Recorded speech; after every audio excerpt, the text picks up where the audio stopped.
오늘 저희가 함께 살펴볼 10개의 뉴스 기사는 보험과 금융, 때로는 좀 복잡하고 멀게만 느껴지는 세계에 대한 이야기입니다. 네, 하지만 단순히 정보를 나열하는 대신에요. 저희는 이 소식들 뒤에 숨어 있는 여러분의 돈과 직결된 함정과 기회, 그리고 꼭 알아둬야 할 변화의 흐름을 한번 파헤쳐보려고 합니다. 맞습니다. 오늘 저의 목표는 아주 명확합니다. 이 기사들을 통해서 여러분의 더 나은 질문을 던질 수 있도록 돕는 겁니다. 좋은 질문이요. 네, 내 돈을 지키기 위해서 그리고 더 현명한 선택을 하기 위해서 무엇을 알아야 하는지 그 핵심을 짚어드리겠습니다. 소비자의 돈과 직결된 분쟁부터 시작해서 제도 변화, 그리고 시장의 미래까지 한번 쭉 따라가 보시죠. 좋습니다. 그럼 첫 번째 주제, 바로 여러분의 돈과 직접적으로 연결된 분쟁과 보상 이슈인데요. 와, 첫 기사부터 정말 황당합니다. 어떤 내용인가요? 주차장에서 차를 빼다가 다른 차를 살짝 쿵기는데 상대 운전자가 코뼈가 부러졌다면서 수백만 원을 요구했다는 거예요. 아, 기사를 보니까 보험사가 대인 보상으로 740만 원, 대물 보상으로 588만 원을 책정했다는데 아니 잠깐만요. 주차장 접촉 사고로 1,300만 원이 넘는 돈이 나갔다고요? 이게 가능한 일인가요? 표면적으로는 정말 이해하기 힘든 금액이죠. 바로 이 지점에서 가장 중요한 법적 또 의학적 개념이 등장하는데요. 네. 바로 인과관계입니다. 인과관계요? 네. 그러니까 그 코뼈 골절이라는 부상이 정말로 주차장에서의 그 살짝 쿵한 사고 때문에 발생했는가? 이걸 객관적으로 증명해야 하는 거죠. 아, 그런데 이런 사건에서 보험사는 일단 청구가 들어오면 복잡한 소송으로 가기보다 그냥 지급하고 끝내는 경우가 종종 있습니다. 뭐랄까, 소송 비용이나 행정력을 고려하면 그게 더 싸다고 판단하는 거죠.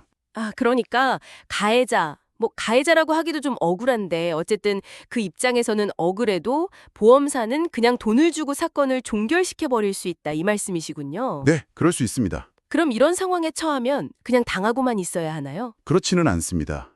여기서 핵심은 초기 대응입니다.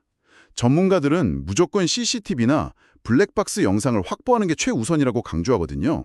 영상 확보. 네, 사고 직후에 상대방이 멀쩡하게 걸어다니거나 통증 호소 없이 평소처럼 행동하는 모습이 찍혔다.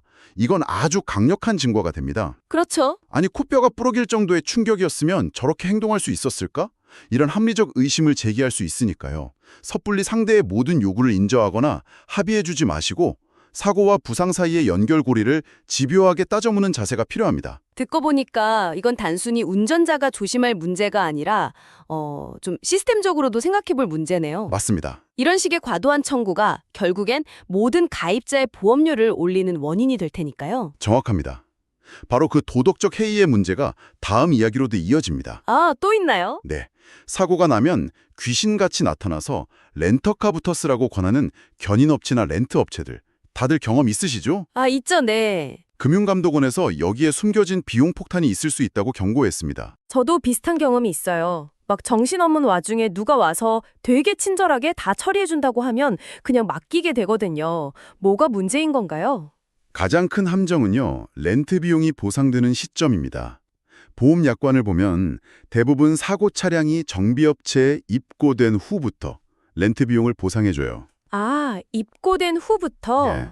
다시 말해서 사고 현장에서 렌터카를 빌려서 며칠 타고 다니다가 나중에 정비소에 차를 맡기면 그 입고 전까지의 렌트 비용은 구스란히 본인 주머니에서 나가야 할 수 있다는 뜻입니다. 와, 이건 정말 모르면 당하겠네요. 그 친절이 결국 저한테 비용으로 돌아오는 셈이군요. 그렇죠.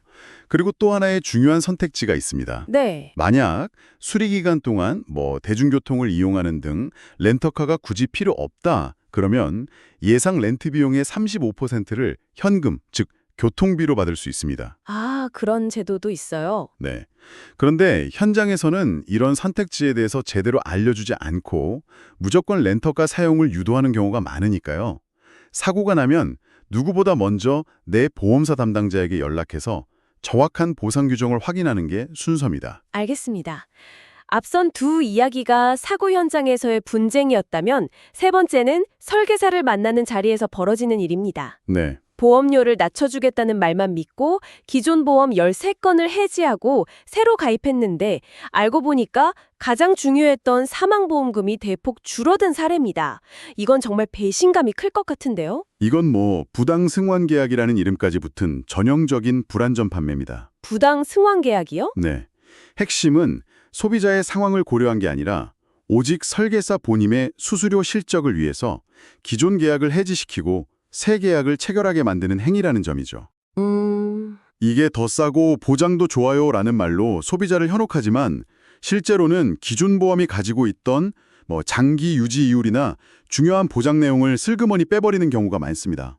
이론적으로는 기존 보험과 새 보험의 장단점을 서면으로 비교해달라고 요구해야 한다는 건 알겠어요. 근데 솔직히 설계사가 눈앞에서 좋은 말만 하면 거절하기가 쉽지 않잖아요. 맞아요.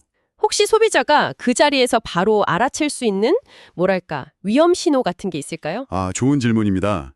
두 가지를 기억하시면 좋습니다. 네, 알려주시죠. 첫째, 기존 보험은 무조건 나쁘다는 식으로 단정적으로 말하는 설계사는 일단 의심해야 합니다. 모든 보험에는 설계된 시점에 장점이 있기 마련이거든요. 그렇죠. 둘째, 새로운 상품의 장점만 부각하고 기존 보험을 해지했을 때의 불이익, 예를 들어 원금 손실 가능성이나 보장 공백 기간에 대해 명확하게 설명하지 않는다. 그건 명백한 위험 신호입니다. 소비자는 해지 버튼을 누르기 전에 이거 해지하면 제가 구체적으로 뭘 잃게 되나요? 라고 역으로 질문해야 합니다. 결국 이것도 도덕적 해이 문제로 귀결되는군요. 주차장 사고부터 렌터카 그리고 부당 계약까지. 그런데 이 문제가 개인을 넘어서 업계 간의 거대한 갈등으로 번진 사례도 있습니다. 네. 바로 자동차 보험료 인상을 둘러싼 보험사와 한의계의 소송전입니다. 삼성화재가 한의계를 상대로 소송을 걸었다고요? 네. 이 갈등의 구조를 들여다보면 왜 우리 자동차 보험료가 계속 오르는지 그 이유의 한 단면을 볼 수 있습니다. 궁금하네요. 보험사의 주장은 이렇습니다. 일부 한방병원에서 합의금을 높일 목적으로 필요 이상의 장기 입원이나 과잉 진료를 유도한다는 겁니다. 이런 행태가 보험사의 손해율을 급격히 높이고 그 손실을 메우기 위해 결국 모든 가입자의 보험료를 올릴 수밖에 없다는 논리죠. 물론 한의계에서는 환자에게 필요한 최선의 치료를 제공하는 것뿐이라고 반박하겠죠. 당연합니다. 정당한 의료 행위를 문제 삼는다고 강하게 반발하고 있죠. 팽팽하네요. 네. 이렇게 양측의 입장이 팽팽하게 맞서다 보니까 결국 제도적 해결책이 논의되고 있습니다. 그중 하나가 묶음수가제라는 건데요. 묶음수가제요? 네, 쉽게 말해서 치료 항목 하나하나의 가격을 매기는 게 아니라 경미한 염조와 같은 특정 진단에 대해서 치료 과정을 통째로 묶어서 정해진 총액만 지급하는 방식입니다. 과잉 진료를 원천적으로 차단하려는 시도라고 볼 수 있습니다. 지금까지 다룬 4가지 분쟁 사례를 관통하는 하나의 키워드가 있다면 바로 정보의 비대칭성과 그로 인한 갈등인 것 같습니다. 정확한 지적입니다. 소비자는 잘 모르고 아는 쪽은 자신의 이익을 위해 그 정보를 활용하려 하면서 문제가 생기는 거니까요. 맞습니다. 그리고 바로 그 지점에서 우리가 살펴볼 두 번째 파트, 즉 이런 문제들을 해결하기 위한 정책과 제도의 변화로 자연스럽게 연결이 됩니다. 이제는 해결책으로. 네, 개인이 홀로 싸우게 두지 않고 시스템으로 보호하려는 움직임들이죠. 그 첫 번째 신호가 바로 금융사의 소비자 보호 전략 변화군요.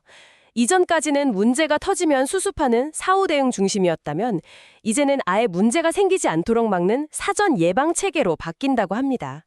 우리 금융그룹이 대표적인 사례로 언급됐고요. 이건 소비자 보호의 패러다임이 근본적으로 바뀌고 있다는 아주 중요한 신호입니다. 패러다임의 변화. 네, 단순히 법규를 지키는 소극적 수준을 넘어서 불안전 판매나 보이스피싱 같은 소비자 피해를 유발할 수 있는 상황 자체를 시스템적으로 예측하고 차단하겠다는 겁니다. 말이 조금 어렵게 들리는데 구체적으로 어떤 모습일까요? 예를 들어서 제가 은행에 갔을 때 뭐가 달라지는 거죠? 가령 고령의 고객에게 위험 등급이 아주 높은 펀드 상품을 권유하는 정황이 포착되면 판매 시스템 자체에서 경고 메시지를 띄우거나 판매를 원천적으로 막는 식입니다. 아예 막아버리는군요. 그렇죠. 또 평소와 다른 패턴의 거액 이체 요청이 들어오면 자동으로 거래를 중단시키고 본인 확인 절차를 강화하는 그런 기술적인 장치들이 훨씬 더 촘촘하게 적용될 겁니다. 듣기에는 좋은데 한편으로는 금융상품 가입 절차가 훨씬 더 복잡하고 까다로워지는 건 아닐까 하는 생각도 드네요. 그럴 수 있습니다. 아마 아니 나는 괜찮다는데 왜 이렇게 확인하는 게 많아? 라면서 불편함을 느끼는 순간도 올 겁니다. 하지만 그 불편함은 여러분의 자산을 지키기 위한 안전벨트가 더 튼튼해지는 과정으로 이해할 필요가 있습니다. 안전벨트요? 네. 문제가 터진 뒤에 수습하는 것보다 예방하는 비용이 사회 전체적으로 훨씬 저렴하니까요. 시스템 차원의 보호장치군요. 그런가 하면 아주 구체적인 지역 소상공인을 위한 혜택도 있습니다.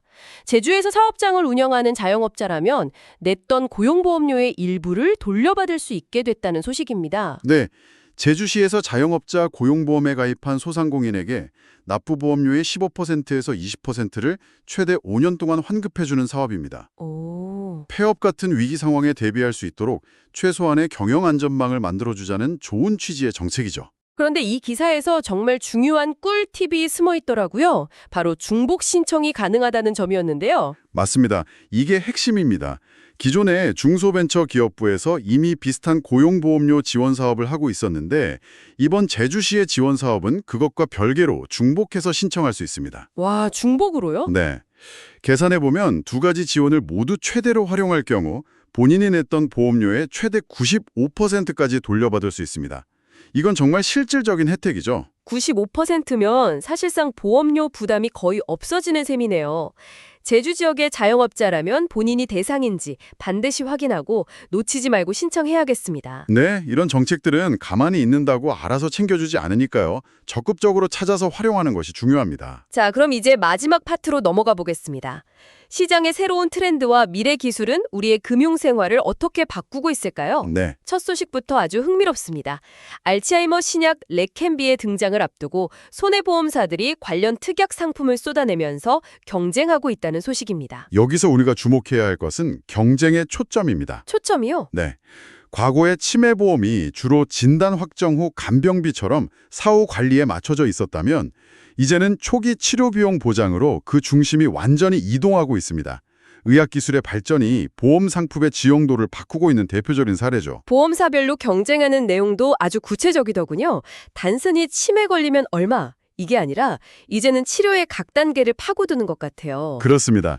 삼성화재는 보장 한도 자체를 늘리는 방식으로 하나손해보험은 치매 진단에 필수적인 고가의 뇌 영상검사 비용을 지원하는 쪽으로 특화했습니다. 와, 디테일하네요. 한 걸음 더 나아가서 흥국화재는 레켐비 투약 이후에 발생할 수 있는 부작용을 확인하기 위한 모니터링 비용까지 보장하는 등 경쟁이 점점 더 세분화되고 정교해지고 있습니다. 이 흐름을 보니까요, 이제 보험의 역할이 막연한 불안감을 달래주는 걸 넘어서 질병의 조기 발견과 적극적인 초기 치료를 돕는 건강관리 파트너로 진화하고 있다는 생각이 듭니다.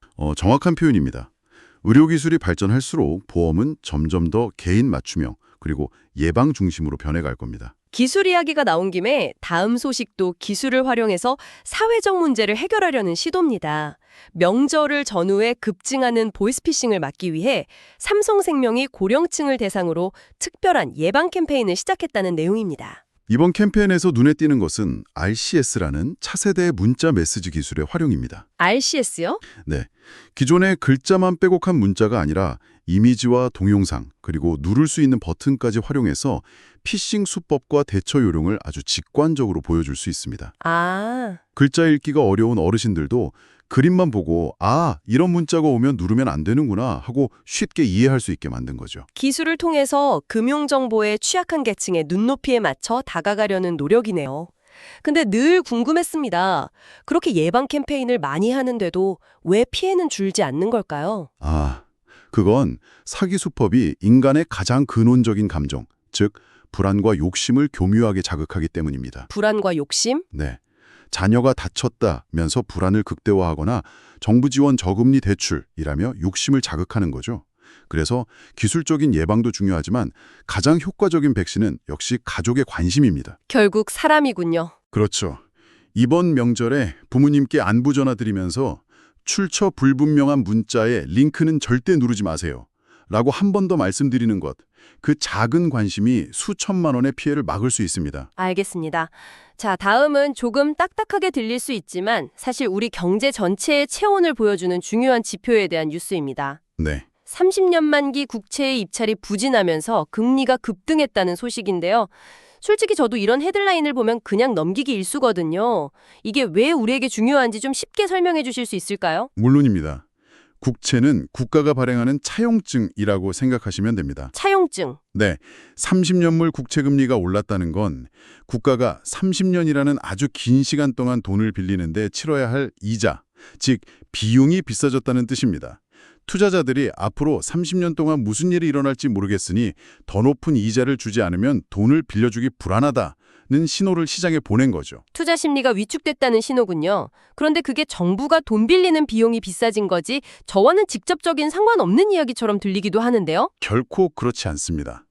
국채 금리, 특히 장기 국채 금리는 시중 모든 금리의 기준점 역할을 하거든요. 아, 이게 오른다는 건 앞으로 우리가 받을 주택담보대출이나 자동차 할부 금리에도 상승 압력으로 작용할 수 있다는 의미입니다. 네네. 그런데 여기서 한 걸음 더 나아가서 이 뉴스를 우리가 곧 이야기할 마지막 뉴스와 연결해보면 훨씬 더 흥미로운 그림이 그려집니다. 어떤 연결점이죠? 잠시 후에 다룰 마지막 뉴스가 바로 정부가 공공서비스에 생성형 AI를 본격적으로 도입한다는 내용입니다. 이건 엄청난 장기 투자가 필요한 사업이죠. 그렇죠. 30년물 국채 금리가 비싸지고 있다면 과연 AI 인프라 구축에 필요한 막대한 자금을 계획대로 조달할 수 있을까요? 아, 즉, 시장의 금리 변동이라는 단기적 현실이 AI 도입이라는 장기적 미래 계획에 발목을 잡을 수도 있는 일종의 충돌이 발생하는 겁니다. 와, 그렇게 연결해서 보니까 완전히 다른 이야기처럼 들리네요. 단순히 금리가 올랐다가 아니라 우리가 누릴 미래 기술의 속도가 느려질 수도 있다는 신호로 읽히는군요. 바로 그렇죠. 바로 그 마지막 소식, 생성형 AI가 공공서비스 현장에 들어온다는 이야기로 넘어가 보죠. 네, AI가 이제 검색 도구나 흥미거리를 넘어서 우리 사회의 기반 시설, 즉 인프라가 되고 있음을 보여주는 사례들입니다. 네. 예를 들어 언어장애인의 의사소통을 돕는 AI 서비스가 이미 활용되고 있고요.